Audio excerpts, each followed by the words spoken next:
As I walk through the valley of the shadow of death, I take a look at my life and realize there's nothing left. 'Cause I've been blasting and laughing for so long that eating my mama things and my mind is gone. Welcome to the first Pair podcast. My name is Avez Rizvi. And my name is Koorosh, or KZ. And we figured we'd put on this podcast to talk about all things technology, whether it's AI specifically or generative AI or other things in technology. We just thought it'd be cool to have a chat. I mean, we like listening to each other talk, so. We assumed you guys would like listening to us talk as well, but we'll find out. Before we start, how do you feel, Avez? We had a workout today, right? Are you all right? Yeah, I mean, look, you can tell there's a specimen next to me, and then there's this skinny guy, right? Look at this guy, right? So, like, it was intense. It was very intense, but I can tell you that I do feel good. I got the blood flowing, so it's great right before a podcast to do a crazy workout that almost kills you. So yeah, I mean, this is the thing. I think you did really well. I could tell it was like a different type of workout than what you're used to. But then he messaged me after, and this is the best part. He was like, I feel so euphoric right now, and I feel amazing. I don't know how I'm going to feel tomorrow, which is fair. Yeah. But yeah, I'm glad we did it. So yeah. You're good.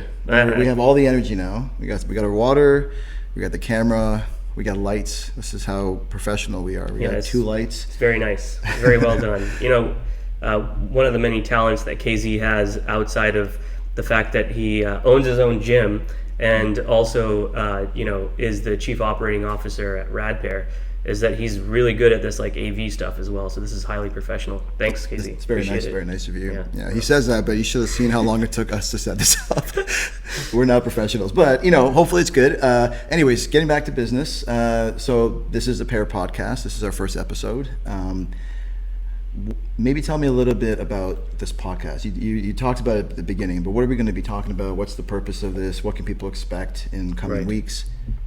Yeah, I think it's important for us in this space, especially particularly in healthcare, to talk about like the challenges and talk about some of the cool things that are up and coming within AI, within healthcare in general, and kind of also just talk about the various other forms of technology. I mean, you and I always talk about technology, whether it's augmented reality or virtual reality or AI or other things. And so we figured we'd just kind of have a chat and see if you guys enjoyed it as much as we do about talking about these, what we call it, tech bro things. So yeah, it is very, I always say, if you're not interested in it, you really should be to some extent, because like the world is changing so dramatically and so rapidly, right?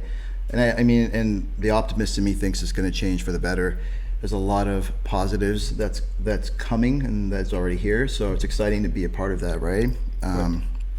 So we're going to be talking about stuff like that, I think, right? And then maybe some other topics along the way that are interesting to us, right? Yeah, 100%. So, I guess just to start, what got you interested in this technology? Oh, you're going to interview me, eh? Okay. Yeah, specifically, specifically like generative AI. Like what made you really get into it? So AI has been obviously something that's been on the radar for a long time, and like everybody, whether you're in the tech world or not, you've been hearing about it for years. I think a lot has happened in the last 2 years that has really changed the way people are looking at it, and just change the impact it's having on our immediate lives, right? So I had a eureka moment. We were using AI for various things, but when GPT-4 dropped, for instance, and I subscribed and I spent a day working with it, and I built an app for iPhone and Android. Without having any experience doing it, but having I think that's important to mention. Your background, because like you're not a computer programmer, right? Okay. Yeah. That was like that day. I started off the discussion just saying I'm gonna play around with this thing and be like, okay, so I want to build an app for a gym because I own a gym, right? And how do I do that? And I went through this whole process. But then the more I asked it, the more specific answers it gave about what I need to do. And next thing I know, it's helping me develop my database, my data schemas. Then it's like, okay, well now you need a back end, you need a front end. How do you do that? And then before I know it, I've done a tremendous amount of work by myself in one day, with a complete lack of subject matter expertise. And I remember like I walked out outside and just had a walk, and I was like, wow, it was one of those moments where something's changed. So the world is changing. I think I called you after, and I was like, this is before we were working on RADPAIR. Well, you were already working on it, I think, but before I joined. And it was just kind of one of those moments where you're just like, wow, this is revolutionary. And where we're at today, it's hard to even comprehend what it's going to look like. And and then from there, the rest is history. We start working together. We build this awesome product. We have so many ideas about what to do and what we can do. It's like the possibilities are almost like infinite, right? You know what I mean? For sure. So that's really exciting. And I think, what about you? What kind of got you into it? I guess the same sort of feeling that you had, like this epiphany that you have, there's been a lot of those since we started this company, for sure. Right. But if we go back, I kind of think about AI in healthcare in general, and then if we get down further, AI in radiology, to kind of be the before generative AI and then the after generative AI. Because a lot of what I think the focus was in radiology, at least before generative AI, was about mostly pixel AI. So you had like all these classifiers that were built to detect some anomaly, right? And not to say that wasn't good work, that was excellent work. A lot of great companies formed from that it added value. But what was missing, I think, for the most part, was workflow related AI tools. And as soon as GPT 3.5 dropped, I think it was probably 2022 end of, I want to say, right around there. That's when I started realizing, like, hey, I wonder if this could be used for something like reporting. Right. And I just started messing around with it. And just like you like you have these moments where you're just like, this is crazy, I can't believe it's actually doing this. And I had multiple of those moments, and I realized that, hey, this is going to change everything. And like you said, we formed a company maybe 6 months later after that, and essentially we're here today because the technology just keeps getting better and better.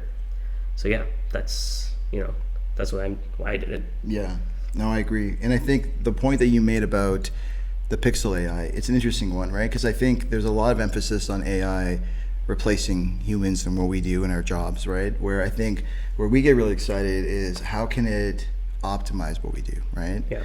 It's not like replacing the radiologist. Our system is designed to help the radiologist so they don't have to worry about the annoying things that they don't want to do, right? Like the things that add value in their day is what the focus becomes, and the AI takes care of everything else. And I think 100%. That's what's really exciting.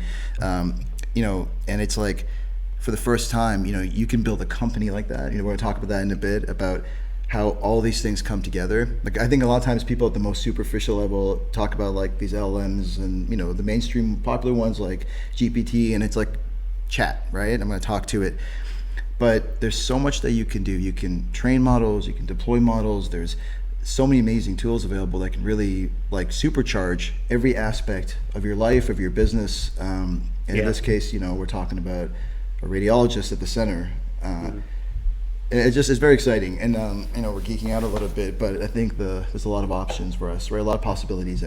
Sure. Yeah. It's what I find the most striking thing about this time is like every few weeks something else comes out. I know. Like you and I are always like, so Casey and I are constantly talking about this all day long. Our wives are probably like, what's wrong with these guys?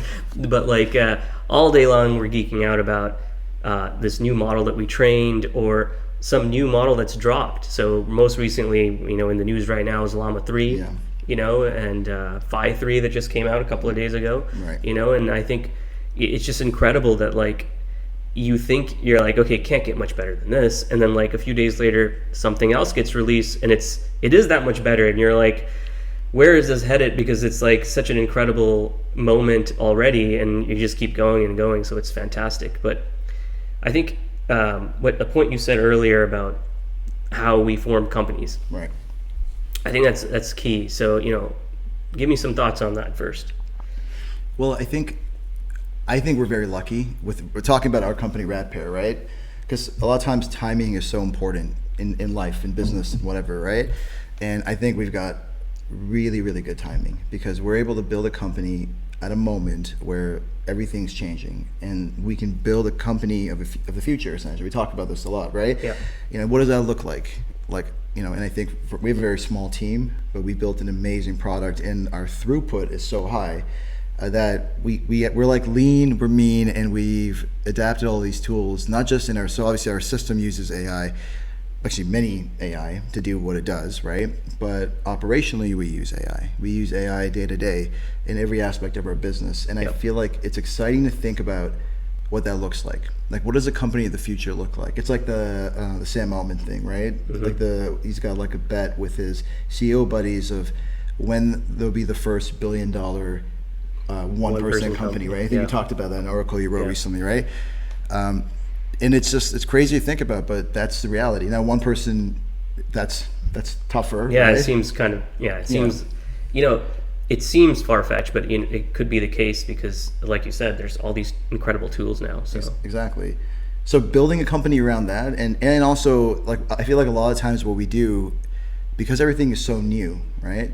We're learning these things as the world learns about them, right? Yeah. I mean, there's things that we implemented in RADPAIR, right, that we came up with, and it wasn't in the documentation. It wasn't like being discussed. There was no evidence to support it. But these are strategies that we deployed, and now you read about it, and now it's like this is the recommendation of how to do it. So it's almost like we're like, it's exciting because there's obviously trial and error, a lot of problem solving, but it's a very exciting time to be doing what we do. It's validating, It's 100%, like, we try these things, and you're right. It becomes, you look at like the documentation put out by whatever LLM we decide to use, and the documentation is actually now suggesting some of these things that we tried earlier. Exactly. Yeah. So it's actually it's fantastic for sure, and the part about the company that excites me the most, and I mentioned this in an article I just wrote, which is, if you're going to form a company, now is probably the greatest time to do it, only because these AI tools literally are like your assistants. And before, when people used to talk about AI as an assistant, it was I almost felt it was like a little bit half-baked, like maybe a few years ago. But now with generative AI, it's actually the truth. You can use these things for everything, like KZ mentioned, for programming. You could use it for more mundane tasks. For example, taking meeting notes. We have AIs doing that for us. We have AIs that help us with planning things. We have AIs that help us obviously with our software itself in terms of like how it actually performs and does its tasks. They're just almost in everything we do, there is some element of AI. And I think in the past, you would need lots and lots of different people and lots of different tools to do those things, and you have to kind of coordinate all that yourself. Whereas a lot of these things can be just completely offloaded now. So you can get these companies that are very agile. The more time you can spend on really hard and difficult problems and remove those things like, how am I going to set up a calendar invite, or who's going to take meeting notes, or, who's going to be going through and correcting small nuanced issues within the code. Like, if those things can be taken care of, you can focus entirely on, just doing the really cool things, which I think is absolutely amazing. Yeah, no, it's super exciting. It's very, very true. What do you look for in terms of so we talk about this a lot, like when you're building a team, what kind of person do you want in those roles, to be able to adapt and use the tools that we have? Yeah. So, I remember hearing this on a podcast before. Now that we're doing a podcast, I can talk about it. Yeah. But there's this concept of being high acuity and being high urgency. And, I think everyone on our team, including you, is like that, which is like, you will go and address a problem and take it full on, trying to understand everything you can about it, and just go and start building it, and start working with it, and do the iteration cycles and be completely as autonomous as you can be with that task. And then also understand the urgency of it, which is like, hey, we got to get out there and we got to do this as quickly as possible so we can put it in the hands of our users who can benefit from it. So I think those two things are very key. And what I've noticed is that we've hired people, the few people that we have, And all of our advisors are like this, by the way, too. So I want to get a shout out to our advisors. We have some of the best advisors in the world. They're all folks like this who really believe in the product and have that urgency and the acuity to know what's needed. So, yeah. So that's what I would say. Yeah, no, I 100% agree. I think that's how I think you flourish in this new world, right? You know, the mindset that you need to have, the approach you need to have. So yeah, it's very exciting. So tell me a little bit about RADPAIR, since we're, you know, obviously, what does RADPAIR do? Yeah, I mean, RADPAIR essentially makes it such that, you know, I'm a radiologist. I should probably start off with that. Yeah, I'm not. So, you know, I've been predominantly doing teleradiology for my career. It's been a little bit over a decade. And, you know, one of the things I've noticed, aside from the fact that we're being inundated with higher volumes and higher caseloads, is that there's a lot of non-value added things that we do during the day, a lot of context switching that occurs. You know, like I've told you, I mean, we've talked about this at nauseum, but I'm reading cases and I'm switching back and forth, darting my eyes between my reporting and between the images, and that's sort of been the way it is for the longest period of time, because we've had to kind of split our minds in the actual task of looking at the patient's images, and then also focusing our minds to make sure the dictation system understands exactly what we're saying without any pauses or ums or ahs or periods. I can't talk like this to the dictation system. I have to say it very specifically. And so if you do that, let's say you're context switching all day long, right, and you're doing this like mind shift between the diagnosis of the images and the dictation system, that's what leads to burnout. That's got to be exhausting. Yeah, it is. And I think that's what happens for all the radiologists who are reading out there. And so what we wanted to do with RADPAIR is create a system in which you could just focus on the images. You could just talk to the AI, which is, like I said, an assistant, and talk just like you are right now, and it should be able to create the report for you. It should be able to understand what you're saying. If you have a standardized template that has sections, it should be able to put it there. If you don't use a standardized template and just have free form, it should do it in a way that's readable and natural. And it should create impressions for you, which is the most important thing. Like, you know, another thing that we do is we'll do this whole report, and then we'll like have to pause and then go back and think about like, okay, how am I going to summarize this impression of what I said? You go back and read it a little bit, and then you create this impression, right? Whereas the AI already knows what you said, so it just does it all for you. So you have this beautiful, perfect, standardized report with an impression, and that's what RADPAIR really is. Just, you know, being able to do that without having to worry about all the context switching before. So that's it in brief. I will say that's one thing that's been amazing about this project, and I think I'm not trying to toot your horn, but I'm just being honest, is that having please toot my horn. I know, I'm sure you're gonna hate it, but like having a guy like you on the team leading us, because so a little bit about Dr. Rizvi, Avez. He's got an engineering background on top of the radiology, right? So he's got this mind that kind of works in both worlds, right?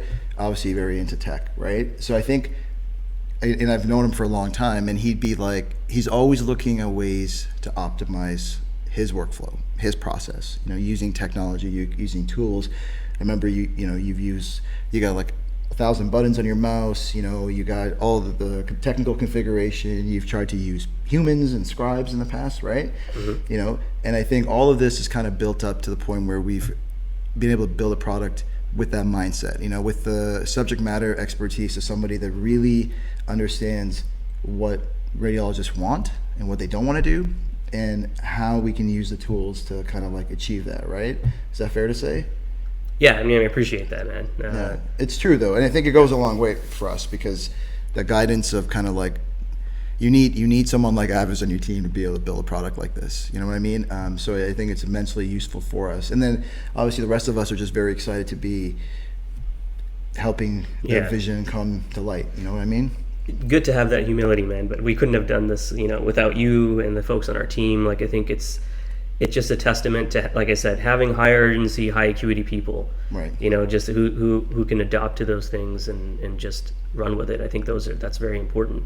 You know, what do you think about like the the legacy out there, because there are companies in the past who have created dictation tools, Right. and they haven't been able to innovate for the last decade or more. And so how do you feel about where we are versus some of those other companies who are also in the space? It's it's an interesting question. I mean, we hear this so much.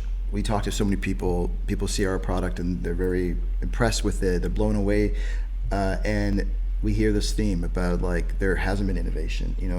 I was talking to a doctor the other day, and he had something like 300 and something macros. And I was trying to show him how we do it in our system. And I told him, like, you've built a solution for yourself that works for you. You've memorized 386 different things that you need to say, and it drops text because the systems that existed didn't really work for you. So you've created a whole solution, a very complicated one, and I know it works, but it's like, how many phone numbers do you remember still? This is the example I it's give a great them, right? point. Yeah. I don't remember. I barely know my own phone number. You know what I mean? I don't need to anymore, right? So the technology is so jarring sometimes because it's like, I think the radiologists, all of them are so smart. They found ways to work around it, right? Yeah. Where we're, so the change for us is, look, you don't need to worry about that. You don't need all those macros. You don't need to have all these workaround processes, band-aids, right? So I think that's one thing that we've seen is like the legacy systems, they haven't innovated, and also the companies, with all the change that's happened, they're at a they got to figure out what they're going to do, right? Because unlike us, we're building this company for the future. At this point in time, they've already established a company, right? Yeah. So it's an interesting time. I think I don't know how it's going to go, but yeah, for sure. No, I think it is absolutely interesting, and I think we'll see how we do over the next several years, and the things that we're going to implement, I think, are going to be like I said, in everything we do, we want to make it jaw-dropping, right? Like, it has to be, the radiologist has to use our system and feel like, wow, I've never seen anything like this before. I mean, every single feature that we've introduced and that we plan to introduce, that's going to be the element of what we need to get it out there to radiologists and make them feel like, hey, this is something incredible. The wow factor. Yeah, that wow factor. It's got to be definitely there. Yeah. So really appreciate your time. Yeah.